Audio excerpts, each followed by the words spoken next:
Hi everybody, I'm attorney Mitzi Cardenas. I'm going to be giving some advice to those who are DACA recipients and what you should be doing during this time of limbo.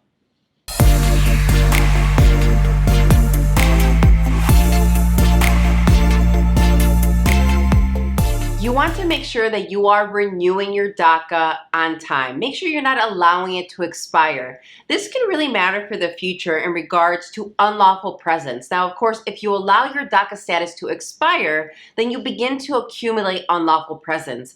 This is going to affect future applications if you're eligible to apply for residency through a spouse or an employer. Another tip that I have for you is we don't know what's going to happen, right? We're hoping that immigration reform passes, the act that is before Congress. If it's passed, it will directly benefit those who are DACA recipients and give them a pathway to citizenship. But we don't know what's going to happen. We also don't know what the next administration holds for us.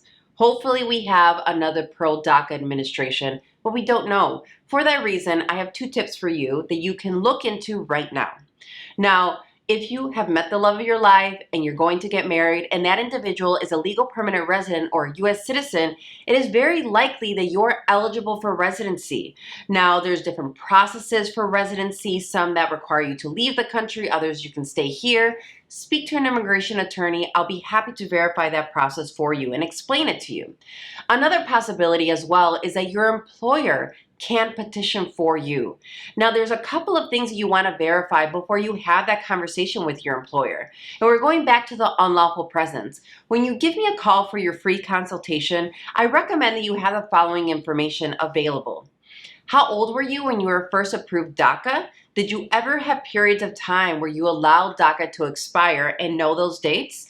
And then have your general understanding, of course, of your career path, if you went to school, if you have any certificates, any degrees, and then what your career history has been thus far. And at that point, I can give you a good idea whether it's possible for your employer to then petition for you.